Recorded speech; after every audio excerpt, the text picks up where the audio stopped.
नमस्कार गुरुजी. अहिल्यादेवी, श्रीकांतराव, अगदी ब्राह्म मुहूर्तावर येणं केलं. काही विशेष?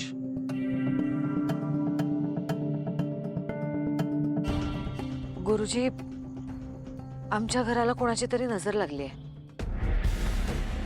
म्हणजे संकटांची मालिकाच जणू चालू आहे. कुणा ना कोणाच्या तरी जीवावर बेतलेलं असतं. याआधी अशा प्रकारची संकट आलेली आहेत आणि आम्ही ती परतवूनही लावली आहेत. पण हे जरा वेगळं वाटतंय. गुरुजी, तुम्हीच काहीतरी उपाय सांगा आणि ही संकटांची मालिका कशी थांबेल त्याच्यावरही काहीतरी सांगा. म्हणजे काही पूजा किंवा व्रत करायचं असेल तर सांगा, आम्ही ते मनोभावे करू. तुम्ही दोघंही तुमच्या घरासाठी काहीही कराल याची आम्हाला खात्री आहे. पण सगळ्या गोष्टी तुमच्या हातात नाही आहेत. खरं तर त्या कोणाच्याच हातात नसतात.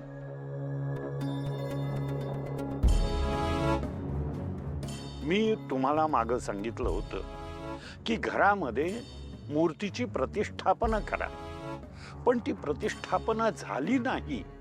त्या पूजेमध्ये विघ्न आलं. हे चांगलं लक्षण नाहीये. हा मूर्तीचा अवमान आहे. आणि गुरुजींनी सांगितले होते की या मूर्तीचा अवमान झाला तर जो प्रलय येईल त्यापासून वाचणे अशक्य आहे. जे व्हायला नको तेच घडलं. आता यातून काहीतरी अरिष्ट नक्की येणार.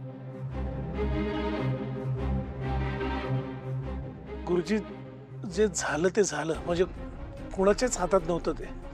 काहीतरी उपाय असेल ना, जेणेकरून आमच्या घरावरती येणारं संकट टळेल. अहिल्यादेवी, तुम्हाला वाटतंय का की तुमच्या जीवावरचं संकट टळेल?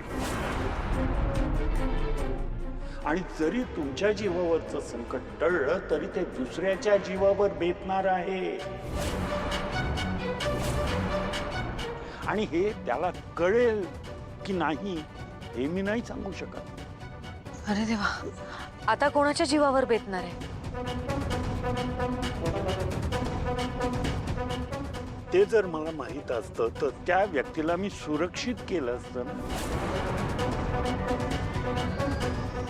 किंबहुना तुमच्या घरावर संकट येऊच दिलं नसतं. संकट येणार हे नक्की आहे, ते जीवावर बेतणार हेही नक्कीच आहे. आपण फक्त त्यावर उपाय योजू शकतो. गुरुजी, आता सगळी भिस्त तुमच्यावर आहे. तुम्हीच काय तो उपाय सांगा.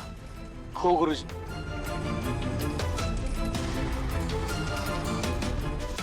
आहे